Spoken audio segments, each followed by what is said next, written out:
এটা ইসলাম। ইসলামের মাঝে বাড়তি কমতি ভালো না, বরং সহজ সরল সঠিক কথাগুলো ইসলামের মূল মেসেজ। তারপরে আমাদের জোবাইর ভাই, উনিও প্রায় 1 ঘন্টা কথা বলেছেন কম বেশি। কোনো গাল গল্প করছে?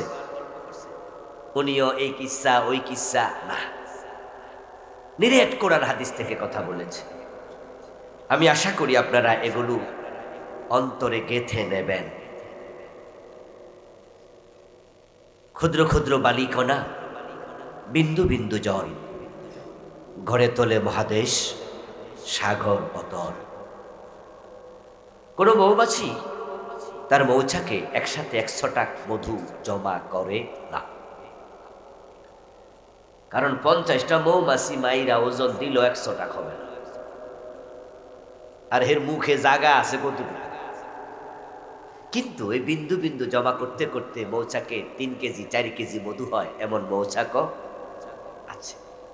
অল্প অল্প জমে, কিন্তু জমতে জমতে বেড়ে যায়। প্রত্যেকটা মাহফিল থেকে নতুন কিছু সঞ্চয় করবেন, শিখবেন। এই মাহফিল আপনাদের জন্য ক্লাসরুম। এখানে নিজের নাম লিখতে পারে না এমন কি 2-1 নাই? কি শরম লাগতেছে কথা কইতে? বলেন না, আসেনি? আবার MA পাস, কামেল পাস, দাওরা পাস, তাও আছে। এটা এক বৈচিত্র্যপূর্ণ ক্লাস।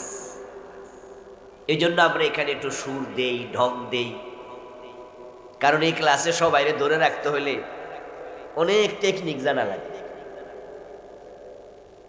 আবার দিনের বেলা এসে বইয়া থাকা, অনেকে ভাতও খায় নাই দুপুর বেলা, এমন 2-4 জন আছে। এই ক্লাসটা এটা একটা বৈচিত্র্যপূর্ণ ক্লাস। এখানে গণ্ড মুরুক্ষ থাকে, আবার এখানে PhD হোল্ডারও থাকে। কালকে রাতের মাহফিলে এক আলিম মাদ্রাসায় সভাপতিত্ব করছেন একজন ডক্টরেট PhD হোল্ডার। আমার পাশে বসে সারাক্ষণ ছিলেন, সভাপতি যেহেতু। তাহলে আমরা যখন আলোচনা করি, আপনারা যারা কম শিক্ষিত, আপনারা আমাদের সুর শুনে মনে করেন যে একটা ফাটাফাটি আলোচনা করছে। কারণ আমি ভুল বলছি না ঠিক বলছি এটা ধরার মতো ইলম আপনার। কিন্তু যারা অনেক শিক্ষিত, তাদের সামনে কথা বলতে কোমরে গামছা বাইদা বলা লাগে। গিট্টু ভালো করে না দিলে ফাইজামা খুলে ফেরে জানা কথা কয় না লোকেরা। কি ফাইজামা ফিনেন নাই জীবনে? তো না ফিরলো মাইল সে তো ফিনছে, দেখছেন তো নাকি? তো গিট্টিটা ভালো করে না দিলে ফেরে যায়নি, খুললা মান সম্মান থাকেনি। এই জন্য এই জাতীয় লোকদের সামনে ওয়াজ করে যাওয়ার পর ওনারা মন্তব্য করে, এ হুজুর ভালো বক্তা নয়, ভালো আলেম নয়। উনি সুর জানে, কথার ঢং জানে, এলেম সারা। তখন কি হয়? আপনি শিক্ষিত অঙ্গনে গ্রহণযোগ্যতা হারিয়ে। এজন্যই এই ক্লাসগুলোতে আপনারা যারা আসেন, প্রতিদিনই মৌমাছির মতো একটু একটু মধু নিজের কলবে, এলিমের মধু সংগ্রহ করবেন। 50টা 100টা 200টা মাহফিল শোনার পরে দেখা যাবে আপনার কলবেও এলেম জমা হয়ে যাবে। কমপক্ষে আপনি তখন কোনটা হক কোনটা বাতিল এটা বুঝতে পারবেন। আল্লাহ তাআলা শুকরিয়া, যিনি কোরআনমুখী করলেন আমাদের। কোরআনের সাথে থাকা, কোরআনের কথা শুনতে পারা, এটা আল্লাহর বড় দয়া। কোরআনের কথা শুনলে বিরক্ত লাগে এমন লোক আছে না? তসলিমা নাসরিনের নাম শুনছেন? আল্লাহর কথা শুনলেই বিরক্ত হয়। নারে তাকবীর ধ্বনি শুনা মাইক কাইরা নিছে, নারে তাকবীর শুনতে চায় না এমন লোক বাংলাদেশেও বর্তমানেও আছে। এই কয়দিন আগে জগন্নাথ বিশ্ববিদ্যালয় নির্বাচন হলো, ছাত্র সংসদ। এই 15-20 দিন আগে এই নির্বাচনে এক মেয়ে, সে মাইক হাতে নিয়ে নারে তাকবীর স্লোগান দিছে। তার বান্ধবীরা, বন্ধুরা, ক্লাসমেটেরা মিল্লা মাইকটা হাত থেকে কেড়ে নিয়ে ভুয়া ভুয়া ভুয়া এই ধ্বনি দিয়ে তাকে অপমান করেছে। মেয়েটা পরে একটি টেলিভিশন চ্যানেলের সাক্ষাৎকারে বলেছেন, নারে তাকবীর তো কোনো দলের স্লোগান না, এটা তো প্রত্যেক মুসলমানের স্লোগান। আপনারা কি আমার সাথে দ্বিমত না একমত? তাহলে আমার মাইক কেন কেড়ে নেওয়া হলো? এতে বোঝা যায় আল্লাহ তাকবীরের ধ্বনিও শুনতে চায় না, পছন্দ হয় না, এমন কিছু পোড়া কপাইল্লা লোক আছে এই গ্রামে বাড়ি, অথচ মাহফিলে আসে নাই। এমন আছে না? বাড়িতে বই রয়েছে, বাড়ি অনেক পাবেন, বাড়িতে চা দোকানে বসে বসে বিড়ি টানতেছে, পাবেন চা খাচ্ছে, গল্প করছে। আবার 5 মাইল দূর থেকে মোটরসাইকেল, ওই সাইকেল চালিয়ে চলে আসছে এমন লোক। এটা তাকদীর। কোরআনের সাথে থাকতে পাইরা আমরা বেজান না খুশি? আমরা খুশি। এটা আমাদের প্রতি আল্লাহর রহমত। সম্মানিত দ্বীনী ভাইয়েরা, আমি আপনাদের সম্মুখে পবিত্র কোরআন মাজিদ থেকে সূরাতুল মুমিনুনের প্রথম 5টি আয়াতে কারিমা তেলাওয়াত করেছি। নবীজি সাল্লাল্লাহু আলাইহি ওয়াসাল্লামের পবিত্র মুখ অনুসৃত এখানে ছোট্ট হাদিস পাঠ করেছি। আল্লাহ তাআলা তৌফিক দিলে এখান থেকে কিছু কথা বলবো ইনশাআল্লাহ। সূরাল মুমিনুন শুরু হলো মুমিনদেরকে সুসংবাদ প্রদান করার মাধ্যমে। কাদ আফলাহাল মুমিনুন, আল্লাহ তাআলা বলেন যারা মুমিন তারা সবাই সফল কাম হয়ে গেছে। মুমিন সবাই পাস, তার বিপরীতে যারা কাফের সবাই ফেল।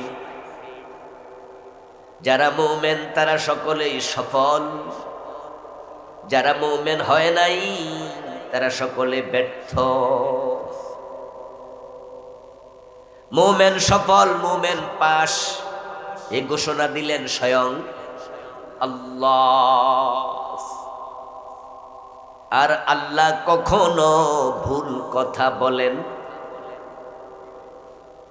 ওয়ামান আসদাকু মিনাল্লাহি কিলা ওয়ামান আসদাকু মিনাল্লাহি হাদিসা, আল্লাহর চেয়ে অধিক সত্য কথা বলার ক্ষমতা কারো নাই। এই জন্যই তো কোরআনে আল্লাহ কি বলছেন, যালিকাল কিতাবু লা রাইবা ফিহি, এটা এমন এক কিতাব যেই কিতাবে যা আছে সব সত্য। এই কিতাবের মাঝে কোনো তথ্যেই সামান্য মিথ্যার অবকাশ নাই, মিথ্যা দূরের কথা, কোনো সন্দেহ নেই। এই কিতাবে যা আছে সব সত্য, এখানে মিথ্যা বলতে কিছু নেই। আল্লাহ তাআলা কুরআন মাজিদে যখন বললেন কাদ আফলাহাল মুমিনুন, মুমিনরা সফল হয়ে গেছে, এতে বোঝা যায় মুমিনের সফলতা এটা নিশ্চিত, এটা তো কোনো সন্দেহ নেই। তাহলে আপনারা আমরা যারা মুমিন, এটা আমাদের জন্য খুশির খবর নয় কি? আমরা কে ব্যর্থ হতে চাই, কে ফেল করতে চাই? আমরা সকলেই চাই আমাদের জীবনে আমরা যেন সফল হই। যত মুমিন পৃথিবীতে আছে সবার সফলতার খবর আল্লাহ তাআলা দিলেন।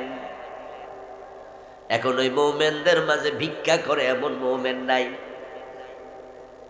কথা বলতে হবে। মুমিনদের মাঝে বাড়ি নাই, ঘর নাই, রাস্তায় ঘুমায়, ফুটপাতে থাকে, পরের বাড়িতে ভাড়া থাকে, নিজের থাকার জায়গাটা পর্যন্ত নাই, এমন মুমিন 2-4 জন নাই।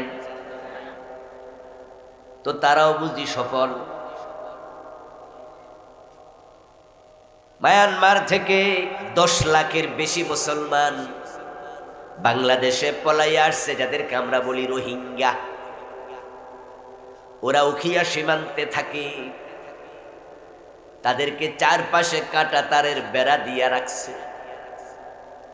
তারা যেন ঢাকা চট্টগ্রাম শহরে আসতে না পারে, বাঙালিদের সাথে মিশে একাকার হতে না পারে। এই জন্য তাদেরকে বাংলাদেশে ঢুকতে দেয়া হয় না, এটা নিষেধ। তোমরা কাঁটা তারের বেড়ার ভিতরে থাকো।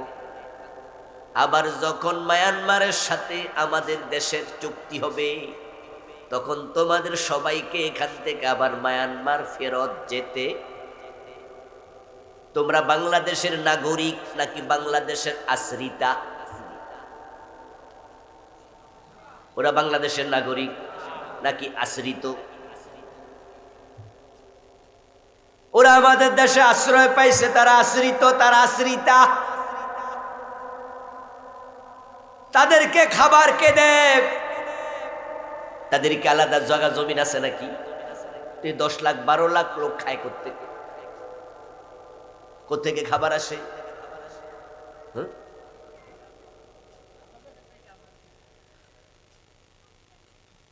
আসলে বাংলাদেশে 12 লাখ মানুষ বছরের পর বছর পালবে এমন সামর্থ্য বাংলাদেশের নেই। আরে আমাদের নিজের এত ব্যাংকে টাকা নাই। 5টা ব্যাংক ইতোমধ্যে দেউলিয়া প্রায়। শিক্ষিত ভাইয়েরা জানেন, 5টা ব্যাংক আপাতত তাদের গ্রাহকদেরকে টাকা ফিরিয়ে দিচ্ছে না। হাজার হাজার কোটি টাকা বিদেশে পাচার করে ফেলেছে গত 15 বছরে। 28 লক্ষ কোটি টাকা বিদেশে পাঠাইয়া দিছে দেশে। শুধু এস আলম গ্রুপ ইসলামী ব্যাংকের 18টা শাখা থেকে টাকা বিদেশে পাচার করেছে 80,000 কোটি। 80,000 কোটি। 5টা ব্যাংক দেউলিয়া হয়ে গেল। তা আপনারা 12 লাখ মানুষ খাওয়াইবেন, আপনারা নিজেরাই তো গরিব। বরং আমরাও তো পৃথিবীর বিভিন্ন জায়গায় কি চাই? সাহায্য চাই। এখন তারা খায় থেকে? উত্তর হলো ইউএন খাবার দেয়, ইউনাইটেড নেশন, জাতিসংঘ। ওই জাতিসংঘের মাধ্যমে তারা রিলিফ পায়, রিলিফ। আমি সেখানে কয়েকবার গিয়েছি ওই রোহিঙ্গাদের কাছে। লাইনে দাঁড়ায় খাবার নেয়, জাতিসংঘ রিলিফ পাঠায়, ভিক্ষার চাল খায়, ভিক্ষা। কাদাফলাল মুমিনুন, মোমেন সফল। অথচ 12 লাখ 10 লাখ লোক হলো ভিক্ষুক, এবং তারা সেখানে 99% মুসলিম। অল্প কিছু হিন্দু আসছে মায়ানমার থেকে পালাইয়া। এখন মুসলমান সফল, মোমেন সফল। আমরা তো দেখি মোমেন ভিক্ষা করে। Bosnia, Chechnya, Somalia, Kashmir, Algeria, ফিলিস্তিন, গুজরাট, মায়ানমার, তাকে দেখো ইয়ামান, সিরিয়া, মুসলমান যেখানে মাইর খায়। কত বছর মাইর খায়, আজকের আফগানিস্তান একটু মোটামুটি কোমর সোজা কইরা খারাইছে। তাম পৃথিবীতে মুসলমান মাইর খাওয়া জাতি। এ গত 15 বছরে বাংলাদেশও যারা আলেম ওলামা ইসলামপন্থী তারা মাইর খাইছে। কত হুজুর জেলখানায় পড়ছে, কত আলেমকে তারা ফাঁসিতে ঝুলাইছে। গত 15 বছর 17 বছর এই দেশে মুসলমানের ফ্যাসিলিটি বেশি ছিল না হিন্দুদের? যারা জবাব জানেন তারা জবাব দেন। ইয়েস, চাকরি বাকরি সব জায়গায় কাদের প্রাধান্য ছিল? হিন্দু হইলে 7 খুন বাপ। প্রায় থানার ওসি ছিল হিন্দু, প্রায় জেলার এসপি ছিল হিন্দু, অনেক সচিবালয়ের সচিব ছিল হিন্দু। অনেক জায়গায় মুসলমান ধাক্কায়া সরাইয়া সব হিন্দু বসাইছে। মনে হয় যেন এটা হিন্দুদের দেশ হয়ে গিয়েছিল। রাস্তার মোড়ে মোড়ে তারা মূর্তি বানাইছে, ঠিক কিনা? কত মূর্তি ভাস্কর্যের নামে ঢাকা শহরের এখানে ওখানে বানাইছে। আর আমরা যারা প্রকৃত মুসলিম ইমানওয়ালা আমরা ছিলাম সেখানে বাংলাদেশে 2 নাম্বার নাগরিক, সেকেন্ড সিটিজেন। তো আল্লাহ যে বলে মুমিন সফল, আমরা তো দেখি মুমিনরা মাইর খায় বিভিন্ন জায়গায়। আসলে ব্যাপারটা কি? যদি আপনি টাকার দিকে তাকান তাহলে মুমিনরা সফল নয়, যদি ক্ষমতার দিকে তাকান মুমিনরা সফল নয়। কারণ পৃথিবীর সবচেয়ে ধনী ইলন মাস্ক, এর আগে ছিল উইলিয়াম বিল গেটস। তামাম পৃথিবীতে 10 জন ধনীর তালিকা করলে একজনও মুসলমান পড়বে না, 10 জনই কাফের। তাহলে টাকার নাম সফলতা হলে সফল তো কাফেররা হওয়ার। আজকের পৃথিবীর সবচেয়ে ক্ষমতাধর রাষ্ট্রের নাম আমেরিকা। পৃথিবীর 10টা যদি শক্তিশালী দেশ হয় তার মাঝে মুসলমান একটাও পড়বে না 10-এর ভিতর। পাকিস্তানের পরমাণু অস্ত্র আছে, এটা ঠিক, কিন্তু শক্তিমত্তার দিক থেকে 10-এর ভিতরে নাই। ও বন্ধু আমার, মুসলমান যদি ক্ষমতার নাম হয় সফলতা, আমেরিকা হলো পৃথিবীর সবচেয়ে ক্ষমতাওয়ালা দেশ। তো আমেরিকা কি মুসলমান না কাফের? বর্তমান প্রেসিডেন্টের কি নাম? Donald Trump. তো সফল মানুষ যদি ক্ষমতাওয়ালা হয় হেতে না সফল, এত রুল নাম্বার কত? তা আমরা কেমনে সফল? টাকার দিকে তাকালে ইলন মাস্কের রুল নাম্বার 1, ক্ষমতার দিকে তাকালে বিল গেট আপনার ডোনাল্ড ট্রাম্পের রুল নাম্বার 1। আল্লাহকে সফল হইল মুসলমান। এই জন্য হযরত ওমরের ব্যাখ্যা আমরা যাব। সফলতা কি? আল্লাহ তো মিথ্যা বলেন না, মুমিন সফল, এতে কোনো সন্দেহ নাই। এতে বোঝা যায় ক্ষমতার অর্থের নাম টাকার নাম সফলতা না, সফলতা নিশ্চয়ই ভিন্ন কিছু। ওমর ইবনুল খাত্তাব বলেন, মান ইতাজ্জা বিমাকানিহি ফালিয়ানজুর ইলা ফিরআউন ওয়া মান ইতাজ্জা বিমালিহি ফালিয়ানজুর ইলা কারুন ওয়া মান ইতাজ্জা বিনাসাবিহি ফালিয়ানজুর ইলা আবি লাহাব ইন্নামাল ইজ্জাতু বিত্তাকওয়া وَتِلْكَ الْجَنَّةُ الَّتِي نُورِثُ مِنْ عِبَادِنَا مَنْ كَانَ تَقِيًّا। সুবহানাল্লাহ পড়েন। হযরত ওমর সাধারণ মানুষ না, খলিফা ছিলেন। উনার রাষ্ট্রটা বাংলাদেশের সমান না আরো বড়।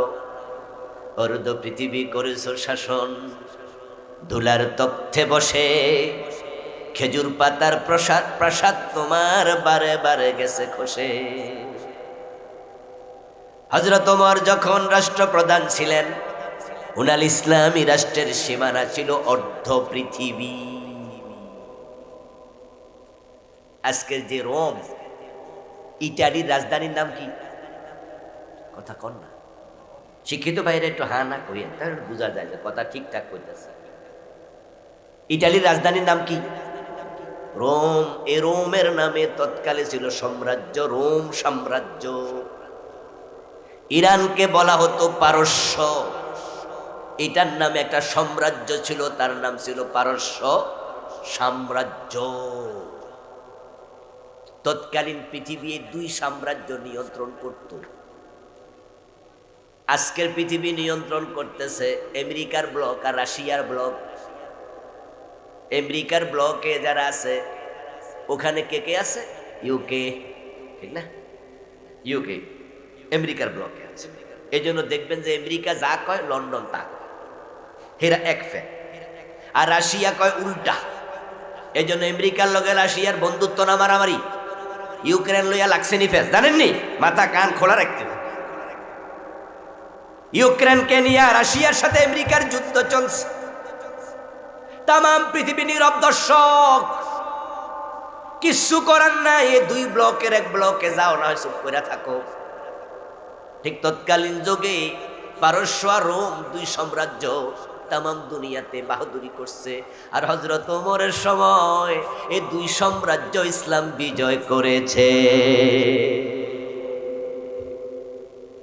এবার ওমরের ক্ষমতার পরিধি বুঝানেন। আজকের আমেরিকা রাশিয়া দোনোটারে যদি কোনো দেশ জয় করে আলায়, তাহলে হে পৃথিবীর কেমন ক্ষমতাওয়ালা। তৎকালীন দুনিয়া ওমর, পারস্য, রোম 2 সাম্রাজ্য একসাথে দখল। ওমরের ক্ষমতা অনেক ছিল। এখন দুনিয়া যারা ক্ষমতা পাইয়া মনে করে আমরা সফল, ওমর বলে তুমি ভুল করছো, সফলতার সাথে ক্ষমতার সম্পর্ক নাই। যদি ক্ষমতা পাইলে মানুষ সফল হতো, তাহলে ফেরাউনের দিকে তাকাইয়া দেখো। ফেরাউন কি সাধারণ মানুষ? না, প্রেসিডেন্ট। কোন দেশের? মিশর। কোন দেশের? মিশরের প্রেসিডেন্ট। এবার বলুন তো, যে ফেরাউন মিশরের প্রেসিডেন্ট, আসলে সে কি সফল না ব্যর্থ? বিজয়ী না পরাজিত? জান্নাতি না জাহান্নামী? তাকে আমরা ভালোবাসি না ঘৃণা করি? পৃথিবীর কে তাকে ভালোবাসে? কোন হিন্দুও তার নামে বাচ্চার নাম রাখবে না, তার নামটা পর্যন্ত গালি। এতটা অপদস্থ লোক। কেউ যদি কাউকে বলে তুমি একজন ফেরাউন, খুশি হব, সাথে সাথে কব তোর 14 গোষ্ঠী আমি না, ফিরাই দেবো, সাথে সাথে ফিরাই দেবো, আমি এটা নেই না, তুই ফেরাও। আপনার এলাকায় হিন্দু আছেন? পরীক্ষা করতে পারেন। 1010 টাকা কোন নবজাতকের বাবার কাছে দিয়া, বাচ্চা হয়েছে শুই না, আপনি 1010 টাকা নিয়ে গরিব হিন্দুর, যে হিন্দু মিয়ার কাছে 10,000 টাকা অনেক দাম, মাছ বেচা খায়, আছে না কিছু গরিব হিন্দু, মানুষের মাথা চুল টুল কাইটা কোনো রকমে চলে। এই গরিব হিন্দুর কাছে 10,000 টাকা হাতে দিয়া আপনি আস্তে করে কানের কাছে বলবেন যে ভাইজান 10,000 টাকা তোমার কাছে আনছি, তোমার ফোলা হয়েছে শূন্য, এটা দিয়ে তোমার ফোলার যা দরকার কিনিও। দেখবেন যে কি খুশি হইব, বলবো যে বাবা ভাই আপনার বাড়ি কই, ভাই আপনি এত দিলওয়ালা মানুষ, আমার 10,000 টাকা দিলেন। এবার আপনি বললেন কথা কিন্তু শেষ হয় নাই, থামো। তখন তো কব কি, তবে ফোলারার নাম ফেরাউন রে। দেখবেন সাথে সাথে টাকা ফিরে দিয়ে আমার ভিক্ষা লাগবো না, কুত্তা সামলাও, তোমার টাকা তুমি না। আপনার একটা আওয়াজ দিয়ে বলুন তো, কোন হিন্দু সন্তানের নাম ফেরাউন রাখবে? ভিক্ষাও নিবে না, টাকাও নিবে না, টাকা ফাড়াই তোর টিয়া তুই নেবি। অথচ সে প্রেসিডেন্ট ছিল, এই জন্য ক্ষমতা পাইছ, সফল না। গত 15 বছর 17 বছর যারা বাংলাদেশের ক্ষমতায় ছিল, দেশটা চালাইছে, অবস্থা কত খারাপ। এখন বাংলাদেশের কোন বাজারে খাড়াইয়া দলের নামের পরিচয়টাও দিতে পারে না। আসলে পারেনি, কইতে পারেনি বাজারে আমি অমুক দল করি, শেষ হয়ে। এবং যিনি ক্ষমতার কেন্দ্রবিন্দুতে ছিলেন তিনি দিল্লি চলে গেছে পলাইয়া। আমি বুঝার জন্য বলছি। আচ্ছা, উনি যদি ওখানে এখন মারা যায়, বাংলাদেশে লাশ আনার পরিবেশ আছে? কে আনবে? কে জানা যায় যাবে? কোন দলের নেতা যাবে? ওদের নেতারা তো কেউ দায়িত্ব নেবে না, এয়ারপোর্টে কেউ আগাইতে যাবে না, লাশ আনতে কেউ যাবে না। আপনি ভাবেন, বোঝেন, তার লাশটা বাংলাদেশে মাটি দেবে, পরিবেশটা নাই। তাহলে ক্ষমতা থাকলে আপনি বাচ্চা গেছেন, পাওয়ার হয়ে গেছে, ইজ্জত হয়েছে, নো, এটার নাম সফলতা নয়। এই জন্য আল্লাহ তাআলা যে আয়াতে ক্ষমতার আলোচনা করছে, সেই আয়াতের পরের অংশ একটু দেখেন। প্রথম অংশ দেখে তো আমরা শেষ করে লাই। ওখানে আছে তুতিল মুলকা মান তাশা, পরে আছে ওয়া তানজিউল মুলকা মিম্মান তাশা, এরপরে আছে ওয়া তুইজ্জু মান তাশা ওয়া তুযিল্লু মান তাশা। একসাথে দুইটা নিয়ে, দুইটার দিকে খেয়াল রাখলে সুবিধা। মেয়ের বাবার কাছে পোলার বাবা যৌতুক চাইতেছে। বাংলাদেশে যৌতুক আসেনি, তবে কিশোরগঞ্জে নাই, আল্লাহ সারাইছে, ঠিক না? কি আছে? যৌতুক খাইনা লোক এখানে আছে না নাই? হারাম খাইছো, হারাম খাইছো। যৌতুক না খাইয়া পায়খানা খাইও, নিজের বমি করে, নিজের বমি করে নিজে খাই। এসে রাস্তার সাইড, রাস্তার মোড়ের থালা বাঙ্গাত ফেলে নিয়ে ভিক্ষা করিও, বাপ বেটা মিল্লা।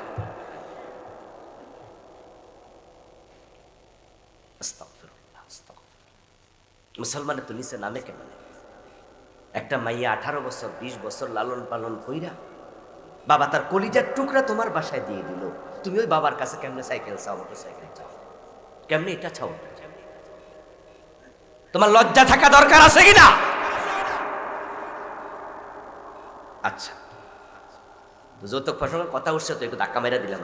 আল্লাহ যদি সোজা করে, বলেন আমিন। আলোচনা তোর যৌতুক না, তো ওই যৌতুক চাইতেছে ছেলের বাবা মেয়ের বাবার কাছে। বলতেছে, বেয়াই সাহেব, আমাদের বংশে কিন্তু যৌতুকের সিস্টেম নেই, আমরা নেই না, তবে আপনি একটা মোটরসাইকেল দিলে আপনার জামাইরে দিবেন, আমি বাধা দেব না। বুঝছেন নি কথা? আমি কি আর মোটরসাইকেল চালামু, আমরা জামাই চালাই। এরপরও হলো আপনার মাইয়ারা যদি আপনি কানে, গলায়, হাতে এগুলো স্বর্ণের মোটামুটি 8-10 ভরি দেন, আমার বড় বৌমারেও তার বাবারা 12 ভরি দিছিল, তবে আমরা যৌতুক নেই, এই সিস্টেম আমাদের বংশে। তো এই স্বর্ণ কি আর আমি গায়ে দেব? আপনার আমার ফুলা গায়ে দেবেন, আপনার মাই এই তো স্বর্ণ ফুল। এরপরে ঘর খালি, এক সেট সোফা দিলে আপনার মাই এই বই। এভাবে কইতে কইতে কইতে কইতে মোটামুটি হেলিকপ্টার চাওয়াটা বাদ রাখছে। আর মেয়ের বাবা তো শুই না আক্কেল গরু, কইতে আসি ও তো আমার সব বেচা লাইলো কামড় না। মেয়ের বাবা যখন কিছু বলে না, চুপ করে আছে, ছেলের বাপ মনে মনে ভাবতেছে তাহলে মনে হয় প্রস্তাব কবুল। মোটামুটি 1 2 3 4 5 কইতে কইতে 10 নাম্বার সিরিয়াল পর্যন্ত গেছে, আর মনে মনে খুশি, ব্যয় তো দেয়া যায়, সব দিয়া দিব।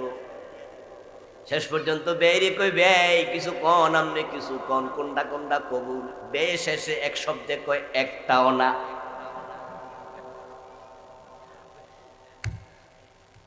শেষ হয়ে গেল না? কুলিল্লাহুম্মা মালিকাল মুলকি তুতিল মুলকা মান তাশা ওয়া তানজিউল মুলকা মিম্মান তাশা। কোরআনের আয়াত হুজুর ওয়াজ করছে, হে নবী আপনি বলুন, ও রাজা ধীরাজ আল্লাহ, তুমি যাকে চাও ক্ষমতা দাও, তুমি যাকে চাও ক্ষমতা ছিনায়া নেও।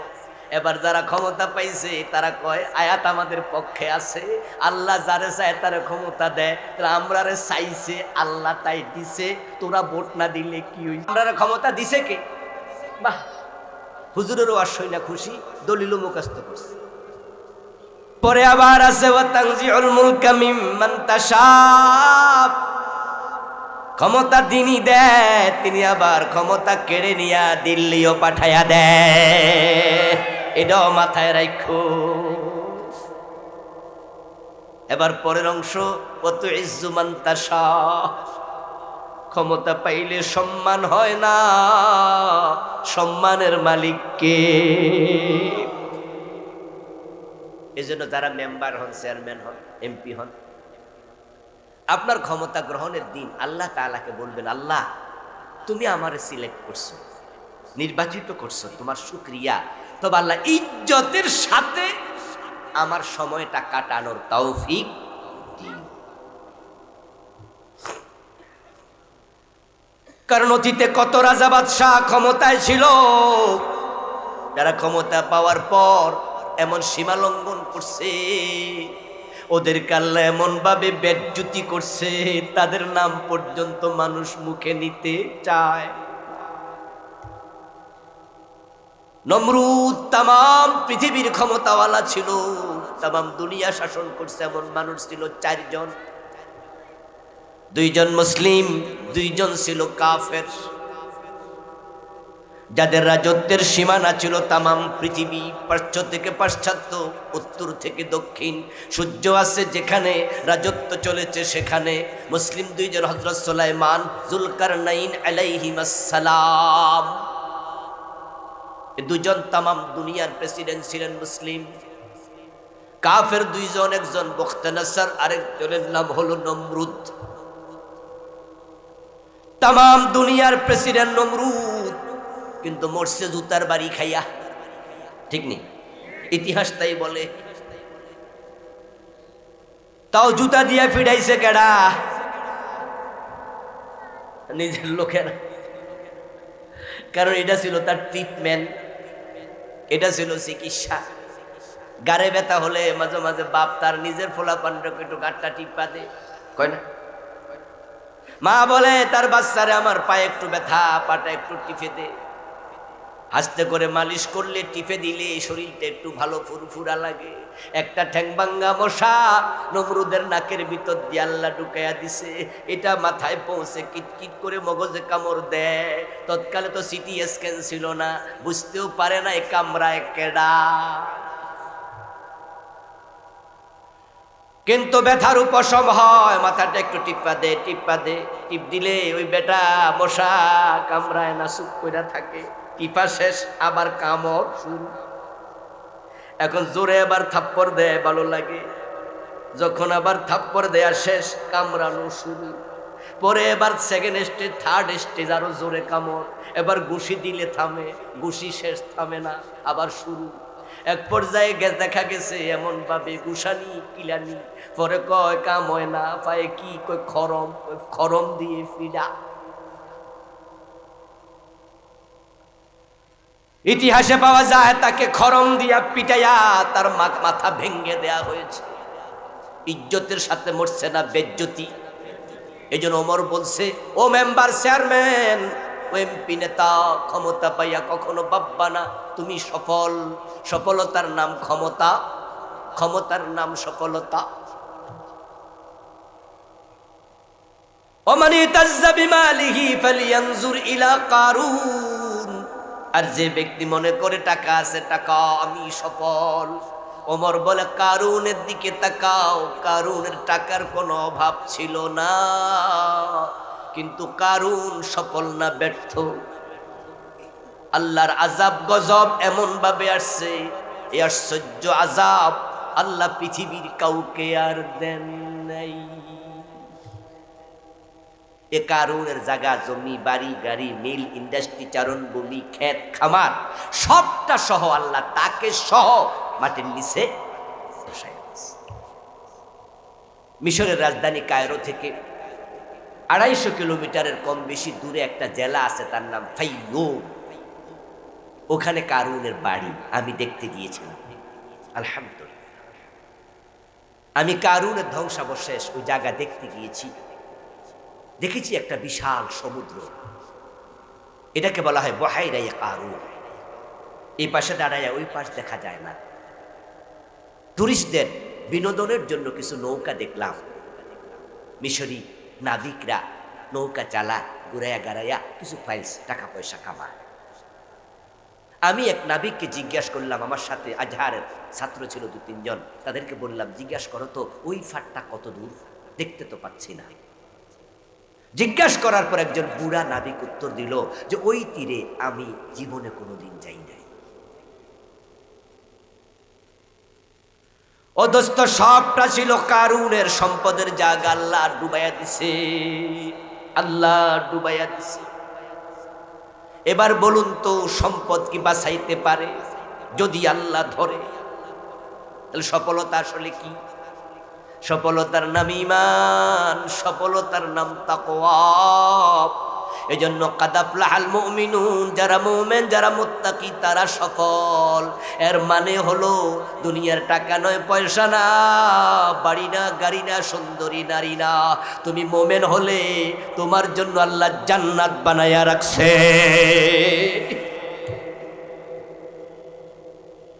ওয়াতিলকাল জান্নাতুল্লাতী নুরিসু মিন ইবাদিনা মান কানা তাকিয়া।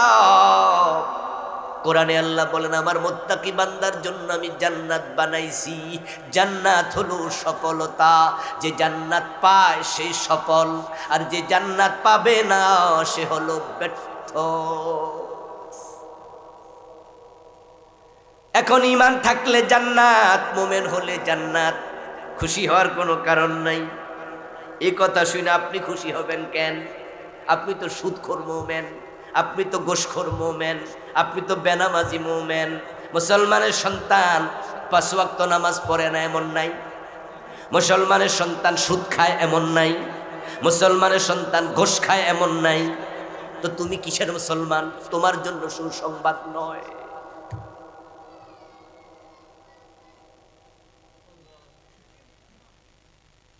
আল্লাহর বান্দা, তুমি মুসলমান নিজেকে দাবি করছো, অথচ দেশে কোরআনের আইন দরকার, আল্লাহর আইনে দেশ চালানো দরকার।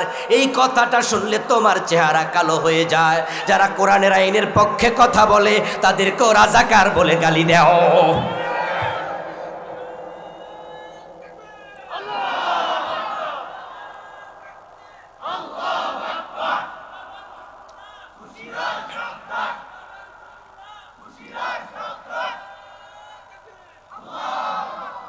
বাংলাদেশে মুসলমান নাকি 92%? কত পার্সেন্ট? তাহলে কাফের রইল মাত্র 8।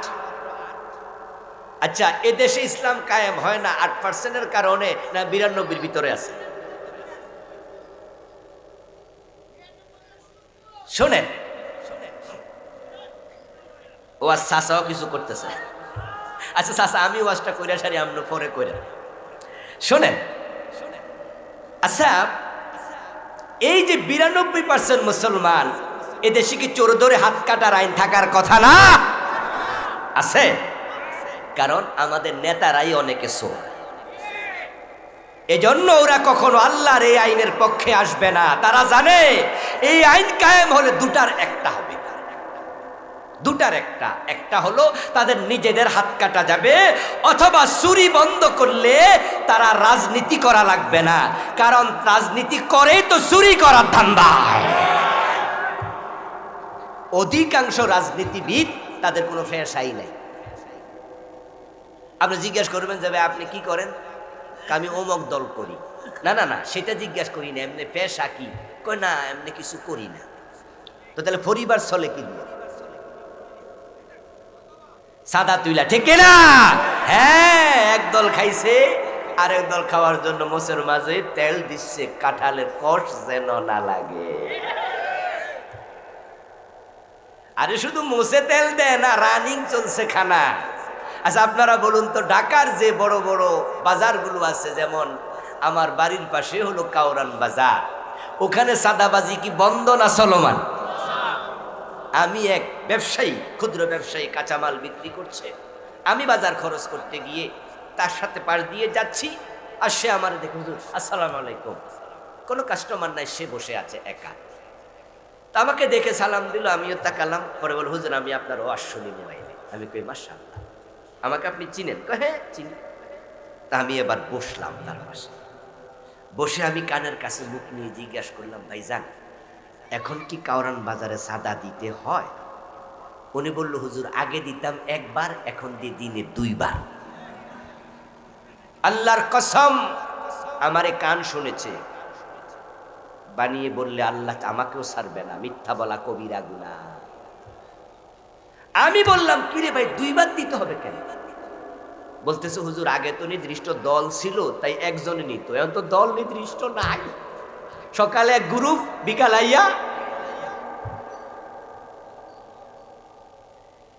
আচ্ছা আপনাদের কাছে আমার ছোট্ট জিজ্ঞাসা, এগুলো থেকে আমাদেরও শিক্ষণীয় আসেনি যে কেন আল্লাহর নাশান? এই 92%-এর ভিতরে কিছু লোক দায়ী, যারা জানে এই দেশে আল্লাহর আইন কায়েম হলে হারাম খাওয়া যাবে না, তারের মতো সোজা হয়ে যাওয়া লাগবে।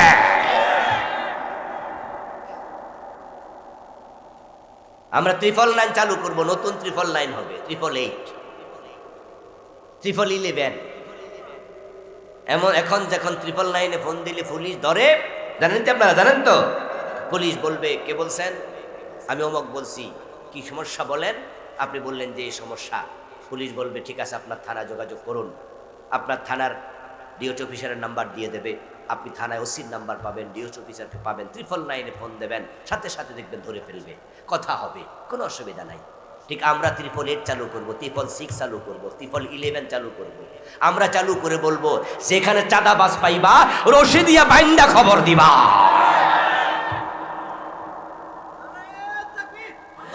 আমার প্রিয় ভাই, সময় কম, বসেন। মাশাআল্লাহ, বসেন। প্রিয় ভাইয়েরা শোনেন, এখন ডাবল কেন দাও, কারে দাও বলে এই ঘটনা। আচ্ছা আপনাদের কাছে আমার জিজ্ঞাসা, যারা 15 বছর খাইছে ওরা তো দলীয় সরকার ছিল, দলীয় কর্মী ছিল, এজন্য ওরা ছিল। ইউনূসের কোনো দল আছে? ডক্টর ইউনূসের কোনো দল আছে? কোনো কর্মী বাহিনী আছে নিজস্ব? তাহলে আপাতত 1.5 বছর তো কমপক্ষে মানুষ একটু নিরাপদে থাকার কথা ছিল। এই ইউনূসের 1.5 বছর তো কমপক্ষে কাউরান বাজারের ব্যবসায়ীরা, আরে ভাই এই যে ছোট ব্যানে করে বেচে, ব্যানে কইরা তরকারি বেচে না, হেরা তো খায়, হেরা তো খায়। আমি শুনেছি ভিক্ষুকের থেকে নাকি খায়। গুলশানে এক জায়গায় রাস্তার মোড়ে বসে এক ভিক্ষুক ভিক্ষা করতেছে, একজন দায়িত্বশীল ব্যক্তির কথা বলছি। উনি তাকে কিছু টাকা দিলেন, কিছু টাকা দিয়ে জিজ্ঞাসা করলেন যে ভাই আপনি এখানে ভিক্ষা করেন কত বছর? যার সাক্ষাৎকার, কথাবার্তা, ওই ভিক্ষুক বলতেছে আমি তো এখানে অনেক বছর ভিক্ষা করি এই জায়গায়। তো বলতেছে কামাই কত, কেমন পান একদিনে? না একদিনে ভালোই পাই, 1200, 1300, 1500, আরো বেশিও কম পাই। উনি বলতেছে মাশাআল্লাহ, তাহলে তো খারাপ না, দিনে 1000 হইল তো মাসে কত? তখন ভিক্ষুক কয় না, থাকে না। তো এবার উনি জিজ্ঞাসা করতেছে তো কেন থাকে না? কয় অর্ধেকের বেশি সাদা দেয়া লাগে, এখানে যে ভিক্ষা করি তাই। হায় হায় হায় হায় হায়। قال رسول الله صلى الله عليه وسلم من ادعى ما ليس منه فليتبوأ مقعده من النار فليس منا وليس منا। সহিহ মুসলিমের হাদিস, প্রিয় নবী বলেন তুমি এমন কিছু নীলা দাবি করলা যেটা তোমার মালিকানায় নাই, এটা তোমার না। এমন কিছু চাইলা, এমন কিছু নীলা, এটা তোমার নয়, তাহলে তোমার ব্যাপারে আমি নবী মুহাম্মাদের দুইটা ঘোষণা। একটা হলো ফালাইসা মিন্না, তুমি আমার উম্মত না। দ্বিতীয় ঘোষণা হলো তুমি তোমার স্থান জাহান্নামের মাঝখানে বানাইয়া নিও।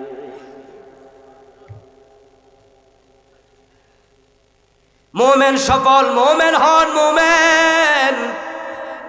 এখন কে মোমেন? যে কালেমা পড়ছে সেই নাকি? উত্তর হলো না। আব্দুল্লাহ ইবনে উবাইও কালেমা পড়ছে রাসূলের হাতে, কিন্তু মোমেন না, মুনাফিক।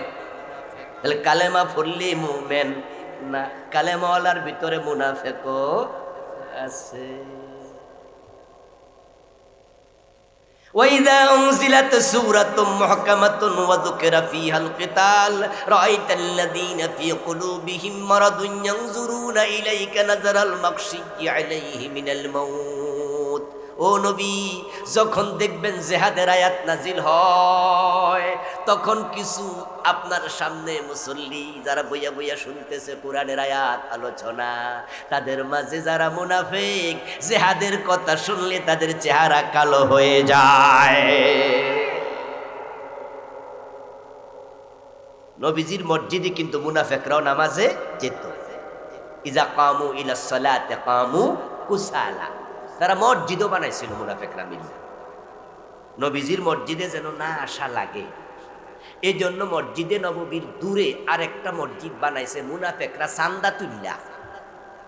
ওই মসজিদের নাম মসজিদে দেরার। এবং এত হারামি তারা, দেখেন একটা মসজিদ বানাইয়া নবীজির কাছে আসছি, ইয়া রাসূলুল্লাহ ওই মসজিদে এক ওয়াক্ত নামাজ আপনি কইরা উদ্বোধন করে দেন। আমরা তো 5 ওয়াক্তে এখানে আসতে পারি না, এজন্য আমরা একটা দূরে বানাইছি, ওই এলাকার লোকেরা যেন ওখানে নামাজটা পড়তে পারে। কি বুদ্ধি! কারণ নবীজি যদি উদ্বোধন কইরা দেয় তাহলে কেউ আর বিরোধিতা করতে পারবে না। ওরা বলবে রাসূল হারামিয়া নামাজ পড়ছে, তুমি কেন? আর ওদের চিন্তা হলো এরপর থেকে আমরা মসজিদে নববীতে আর আসবো না। বরং মুনাফিকরা মিল হেন বইয়া বইয়া ইসলামের বিরুদ্ধে সারাদিন ষড়যন্ত্র করার একটা উন্মুক্ত জায়গা পেয়ে আল্লাহ তাআলা তখন সূরা তাওবার একটা আয়াত নাজিল করলেন, কোরআনের একটা আয়াত নাজিল করলেন, করে বলছে ও নবী ইত্তাখাযু মাসজিদান দিরারা, তারা একটি মসজিদে দেরার বানাইছে, আপনারা ইনভাইট করছে, সব আমি আল্লাহ জানি, আপনি যাইয়েন না, বরং কয়েকজন সাহাবী পাঠান, ওই মসজিদের দরকার নাই, এটা যেন ভাঙ্গা মাটির সাথে মিশায়া।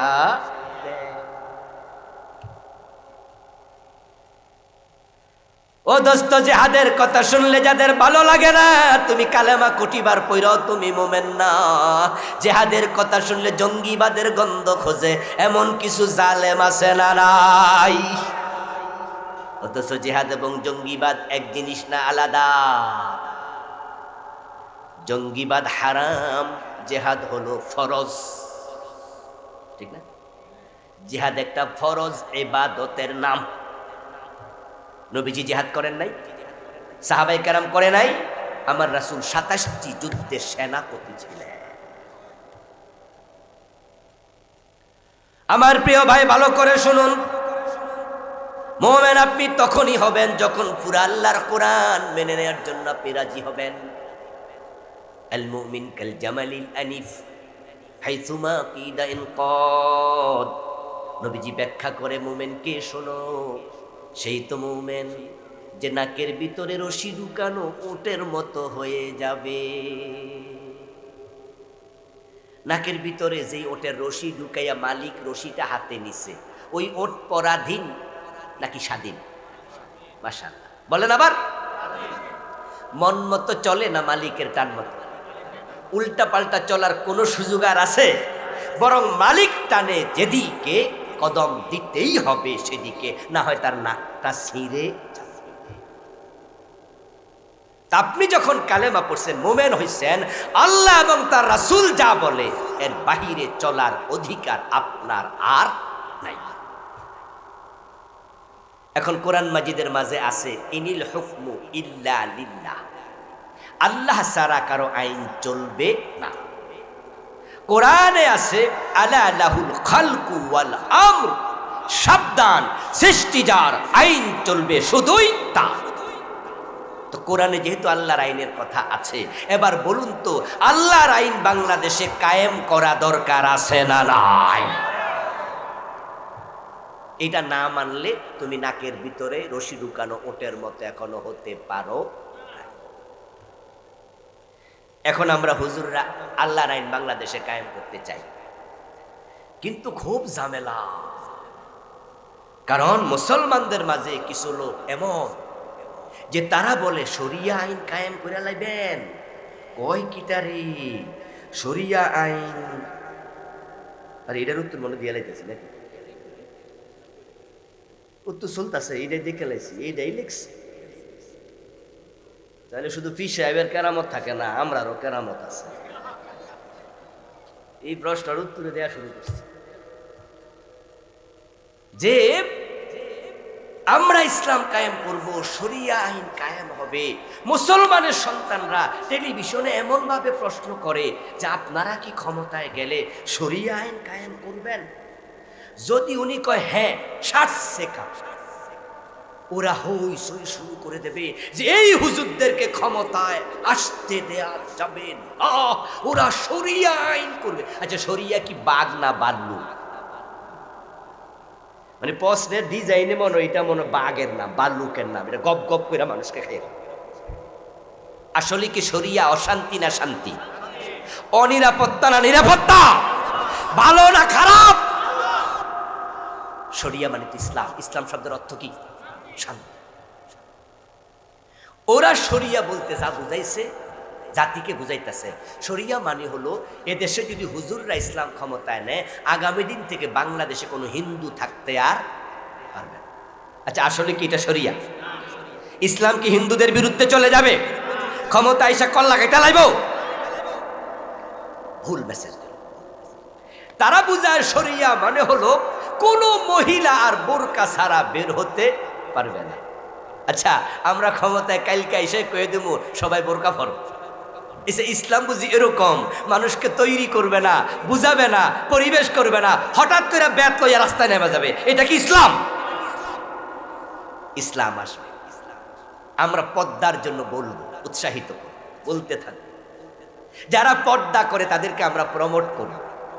আগে বোরকা থাকলে চাকরি পাইতো না, এখন ইসলাম বোরকাওয়ালাদেরকে বেশি চাকরি দেবে। যে মহিলা পর্দা যত বেশি করবে আমরা তাকে সম্মান আরো বেশি দেব। আর যারা বোরকা পরে না তাদেরকে আমরা বলবো, ও ইসলামওয়ালা মহিলা, ও আমার বোন, পর্দা করা ফরজ, আপনিও দয়া করে পর্দা করেন। 1 মাস, 2 মাস, 4 মাস, 6 মাস, 1 বছর, এরকম বলতে বলতে যাদের সামান্য ঈমান আছে তাদের ঈমান আস্তে আস্তে করে আরো বাড়তে থাকবে। আমরা মেয়েদের জন্য আলাদা শপিং মল বানিয়ে দেব, যেন বেপর্দায় কারো কাছে ব্যবসা করার জন্য যাওয়া না লাগে। ওই মেয়েদের শপিং মলে শুধু মেয়েরা দোকানদারি করবে।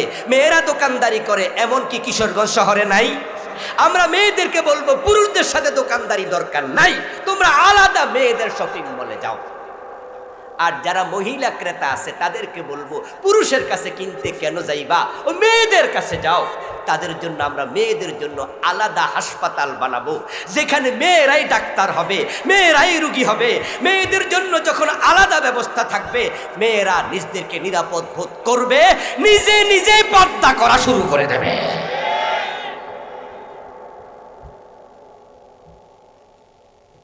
আমরা পরিবেশ তৈরি করি। আমরা ক্ষমতা আইসা কালকে কি বেত লইয়া নেমে যাবো রাস্তা। ইসলাম কি এরকম জোর করার জিনিস না। এরপরে আমরা কি করব? এই যে সরকার ইফটিজিং এর আইন করছে, কোন ছেলে কোন মেয়েকে যদি শীষ দেয়, চোখ দেয়, মেয়ের ওড়না ধইরা টান মারে, তাহলে 6 মাসের জেল, 1 বছরের জেল, এরকম জরিমানা জেল দেয়। আমরা এক পর্যায়ে গিয়া শালীন পোশাকের আইন করে দেব। যে মেয়ে বুক দেখায়া চলে, পেট দেখায়া চলে, আমরা আইন করে দেব এটা করো না। তোমার ঘরে তুমি কাপড় ছাড়া থাকো, এটা তোমার ব্যাপার, কিন্তু রাস্তায় তুমি অশালীন পোশাক পরলে তোমাকেও 2 মাস 1 সপ্তাহের জেল, তোমার হবে জরিমানা। কারণ তুমি উলঙ্গ ছেলে সমাজ নষ্ট করতে পারো না। তুমি উলঙ্গ চলে সমাজ নষ্ট করবে। আমরা তোমাকে বাধ্য করবো না যে বোরকায় পড়তে হবে। আচ্ছা, আপনারা যারা হজে গেছেন, উমরায় গেছেন, এমন কেউ আসেননি? হাত তোলেন তো দেখি। মাশাআল্লাহ, অনেকে আছেন। আচ্ছা, ওখানে মুখ খোলা এমন হজ করছে লোক, মহিলা নাই? পাকিস্তানের একটা অংশ, তুরস্কের একটা অংশ, মিশরের একটা অংশ, অনেক মহিলা আপনি সেখানে পাবেন যারা 3 পিস পরে চলেছে, বোরকাটা নেই, তাদের গায়ে ফাইজামা, জামা, ওড়না, কাবার চারিপাশে তাওয়াফ করতেছে। সৌদি আরব প্রশাসন কি পুলিশ দিয়ে ধরছে? কারণ তার বোরকা নাই, কিন্তু পোশাকটা শালীন। কথা কি বোঝেন? বোরকা পরা ভালো, আমাদের বউ বোরকা পরে, মা পরে, আমার মেয়ে পরে, আমরা বোরকার পক্ষে না।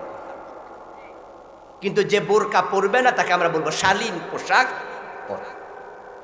কিন্তু ওরা বুঝাইছে যে না, ইসলাম মানে শরিয়া মানি, ক্ষমতায় গেলে কালকা সাবুক লইয়া নেমে যাবে। ওরা বুঝতেছে হুজুররা ক্ষমতায় গেলে আর কোন চোরের হাত থাকবো না, কাইটটা সব শেষ, বাদ খাইব কি দিয়া, কি মুসিবত। আমরা বলি না, এটা শরীয়তের কথা নয়, হাত কাটা আমরা শুরু করব কাইল বাদে পরশু নয়। আগে যাকাত কায়েম করে দারিদ্রতা দূর করা হবে। যাকাত ফরজ হয়েছে 2য় হিজরিতে, চোরের হাত কাটা শুরু হয়েছে 7ম হিজরিতে। আরে নবীজির ইসলাম তো চাপাইয়া দেওয়ার জিনিস না, জোর করে দেওয়ার জিনিস। এটা তো বড় লজিক্যাল, বড় যুক্তি, বড় জীবন ঘনিষ্ঠ। যাকাত ফরজ হলো 2য় হিজরিতে, আর হাত কাটার বিধান আসলো আরো 5 বছর পর, 7ম হিজরিতে। এর মানে কি দাঁড়ালো? যাকাত চালু হয়েছে, গরিবের দারিদ্রতা আস্তে আস্তে দূর হইয়া গেছে। এখন খাবারের অভাবে কোনো বাবা চুরি করা আর লাগে না। ইসলামী রাষ্ট্র তার বাড়িতে যাকাত দিছে, তুখাযু মিন আগনিয়াইহিম ফাতুরাদ্দু ইলা ফুকারাইহিম। এরপরেও যাদের ঘরে খাবার আছে, অভাবে নয় স্বভাবে চুরি করে, ওদের হাত কাটা দরকার আছে না নাই? কিন্তু ওরা বুঝাইছে যে হুজুররা ক্ষমতা আইলে কারো হাত আর, কারণ বাংলাদেশে সুর তো বেশি, সুর সব ধরাই যায়। ও সুরেরা তোমরা ভালো হইয়া যাও, আমরা যাকাত ভিত্তিক সাদা আবার অর্থ ব্যবস্থা চালু করব। এই জন্য ইসলামী দলের একজন শীর্ষ নেতা বলছে, চাঁদাবাজ তুমি টেনশন করো না, তুমি চাঁদা খাওয়া লাগবে না, ইসলামকে ক্ষমতায় আনো, আমরা তোমার হাতেও কাজ তুলে দেব, কাজ কইরা খাও, সাদা তুললা খাইও না। আমার প্রিয় ভাইয়েরা, ইসলামী শরিয়া বলতে ওরা কি বুঝায়? ইসলামী শরিয়া বলতে বুঝাচ্ছে যে ইসলাম ক্ষমতায় আসার পরে মানুষ মনে হয় যেন একটা বিশাল বিপদে পড়ে যাবে। নাউজুবিল্লাহ, নাউজুবিল্লাহ। এটা হচ্ছে ইসলামোফোবিয়া। আজকের পাশ্চাত্য বিশ্ব, আমেরিকা, আজকের ইউরোপ, ইসরায়েল, ইন্ডিয়া, বাংলাদেশের রাম এবং বাম সবগুলো মিলে ইসলাম কায়েম হবে শুনলে চিৎকার দিয়া ওঠে। এটা আমরা একটু বুদ্ধি করে চলতে হবে। তাই এখন ইসলাম ওলারা কয় ইসলাম কায়েম করবো, শুনলে ভয় পাও। ঠিক আছে, ভয় পাওয়া দরকার নাই, বিরোধিতা করিও না, আমরা ইনসাফ কায়েম করব। এখন ইনসাফ যদি কায়েম হয় তাহলে শরীয়ত কায়েম হয়ে যাবে। ইনসাফ মানে ন্যায় বিচার, আর ইসলামের বাহিরে কোনো ন্যায় বিচার নাই। আপনি দেখবেন কিছু কিছু আলেম আবার বলতেছে এই ইনসাফ কায়েম করবো, কয় শরীয়তের কথা কয় না কেন? আরে দোস্ত, তুমি বোঝো না কেন? শরীয়ত করলে যে ওরা লাভ মারতাছে, ওদেরকে ঘুম পাড়াইয়া আমরার কাজ আমরা করে ফেলবো ইনশাআল্লাহ। আচ্ছা, গ্রামে যে ডিম ভাজি, এটা ঢাকা শহরে কি নাম? অমলেট। মামলেট না, আসলে কি অমলেট। আচ্ছা, মামলেটও কেউ কেউ কয়, আর গ্রামে এটার নাম কি? ডিম ভাজি। কিন্তু ঢাকা গেলে কি ডিম ভাজি কয় না অমলেট কয়? জিনিস দুইটা না একটা? ওইটা কইলে একটু মজা লাগে, আর একটু আধুনিক আধুনিক লাগে। নবীজি সাল্লাল্লাহু আলাইহি ওয়াসাল্লাম উনি যখন মদিনায় গেলেন ইসলামী রাষ্ট্র কায়েম করার সময় কি হিকমা অবলম্বন করলেন শোনেন। যে উনার যে মদিনার সনদে জোট হলো, সে জোটে কি ইহুদিরা ছিল না? বনু নজির ছিল, বনু কোরাইজা ছিল, বনু কাইনুকা ছিল, তাদেরকে সাথে নিয়ে ইসলামী রাষ্ট্র কায়েম করছে। এখন ইসলাম আলারা যদি ইসলাম কায়েম করতে চায়, তাদের জোটেও বিভিন্ন রকমের লোক আসবে, তবে উদ্দেশ্য থাকবে আল্লাহর জমিন আল্লাহর আইন কায়েম করা। এটা বুদ্ধি খাটাই। আপনি যখন আল্লাহর আইনের পক্ষে আসবেন, তখন আপনি মুমিন হবেন। আর মুমিন হলেই সফলতা শুরু। প্রত্যেকটা মুমিনকে আল্লাহ জান্নাত দিয়ে সফল করবেন, বলেন সুবহানাল্লাহ। এখন আমরা যারা মুমিন হলাম, সফল হতে চাইলে একটি কাজ আবশ্যক, সেটা হলো নামাজ। ওয়াল্লাযীনা হুম ফী সালাতিহিম খাশিউন। নামাজ, নামাজ, নামাজ। মুসলমান ভালো করে শুনুন, নামাজ হলো ঈমানের পাহারাদার। যেই বাগানে পাহারাদার থাকে না, ওই বাগান অক্ষত থাকে না। লিচু বাগান, আম বাগান, জাম বাগান আর কলা বাগান যেটাই বলেন, যদি পাহারাদার না থাকে, দৃষ্টি না রাখেন, মানুষ শুধু লিচু নেয় না, লিচুর ডাল পালাও ভাঙ্গা নিয়ে যাবে। ফুল বাগানে যদি মালি না থাকে, পাহারাদার না থাকে, শুধু ফুল ছিঁড়ে না, ফুল গাছও তুলে নিয়ে যাবে। এখন যার নামাজ নাই, তার ঈমান টিকে না। যে নামাজ পড়ে না, ঈমানের পাহারাদার আর থাকে না। তাই যার নামাজ নাই, হাদিস হলো তার ঈমানটাই নাই। মান তারাকা সালাতাম মুতাআম্মিদান ফাকাদ কাফার। এই বাতাসওয়ালা কো, মান তারাকা সালাতাম মুতাআম্মিদান ফাকাদ কাফার। হাদিস হলো যে ইচ্ছা করে নামাজ ছেড়ে দেয়, সে কুফরি করে। ইবনে মাসউদ রাদিয়াল্লাহু তাআলা আনহু বলেছেন, মান লাম ইউসাল্লি ফালা দীনা লাহু। যে নামাজ পড়ে না, তার কোনো দিন নাই। দিন মানি আমাদের ইসলাম। বেনামাজি মুসলিম, এটা দাবি করার কোনো অনুমতি। আমি বলে থাকি, দেহের মাঝে মাথা যেমন, দিনের মাঝে নামাজ তেমন। হাত কাটলে মানুষ বাঁচে, পা কাটলে মানুষ বাঁচে। ব্রেস্ট কেটে ফেলে মহিলাদের, ব্রেস্ট ক্যান্সার হলে রুগী কিন্তু বাঁচে। তবে কল্লা কাটলে রুগী আর। এজন্য যদি কারো ব্রেন ক্যান্সার হয়, ডাক্তার কল্লা কাটার পরামর্শ কোনোদিন দেয় না। কারণ ডাক্তার জানে, যদি তোমার কল্লা কেটে ফেলি, তুমি শেষ। রোজা জীবন থেকে অমিট হয়, অসুস্থ হলে রোজা লাগে না। প্রতি রোজার পরিবর্তে দুজন মিসকিন খাওয়াও। ফিদিয়াতু তোয়ামি মিসকিন, ফিদিয়াতুন তোয়ামু মিসকিন। একজন মিসকিনকে 2 বেলার খাবার দাও, অথবা ভাগ কইরা 2জন মিসকিনকে 2 বেলার খাবার দাও। সুস্থ হবে না, মরে গেছো, কেন রোজা রাখো না, আল্লাহ জিজ্ঞাসা করবে না। আর সুস্থ হলে রোজা কাজা করো, অসুস্থ হলে মাফ। গরিব জাকাত লাগবে না, জাকাত খাও। হজ গরিব যা হজ করা লাগে না। ইসলামের 5 খুঁটি। মাঝে মাঝে হজ মাফ হলো গরিব হওয়ার কারণে, রোজা মাফ হলো অসুস্থ হওয়ার কারণে, জাকাত মাফ হলো গরিব হওয়ার কারণে। কিন্তু নামাজ গরিব হওয়ার ধনী হও, সুস্থ হওয়ার অসুস্থ হও, মাফের কোনো সিস্টেম নাই। দেহের মাঝে মাথা থাকে না, দেহ বাঁচে না। নামাজ মাপ নাই, কারণ নামাজ যে পড়ে না ঈমান বাঁচে না। তাই দাঁড়ায়া না পারলে বসে পড়ো, বসে না পারলে শুয়ে পড়ো, শুয়া নড়াচড়া করতে পারো না ইশারায় পড়ো, ওযু করতে পারো না তায়াম্মুম করে পড়ো।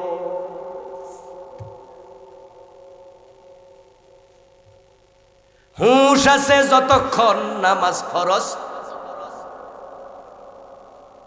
নদীর মাঝে লঞ্চ ডুবে গেছে, সাগরে লঞ্চ ডুবে গেছে, কোন দিকে যাবেন বুঝতে পারছেন না, সাঁতার কাটছেন, হুঁশ আছে। হঠাৎ চোখ পড়ে গেল সূর্যের দিকে, আসরের টাইম চলে যায়, মনে পড়ে গেছে আসর তো পড়ি নাই। শরীয়তের মাসআলা হলো হুঁশ যদি থাকে সাঁতার কাটতে কাটতে ইশারায় আসর পড়ো, তখনও মাপ নাই। হুঁশ আছে যতক্ষণ নামাজ ফরজ। প্রসূতি মায়ের প্রসব বেদনা শুরু, এত কষ্ট, দাঁড়াইলো ব্যথা, বসলো ব্যথা, শুইলো ব্যথা, কিন্তু এখনো নেফাজের রক্ত ভাঙে নাই। যতই ব্যথা হোক, হুঁশ যদি থাকে ওই ব্যথার মাঝে ফরজ করতে হবে, তখনও মাফের সিস্টেম। এই নামাজটা আবার খুশুর সাথে পড়া লাগে। খুশু কি অনেকে তো জানেই না, কিন্তু জানিতেই। প্রিয় ভাইয়েরা, সফল মোমেনের আরো কিছু আলামত আছে। আজান হয়ে যাচ্ছে, আজকাল সেদিকে গেলাম না।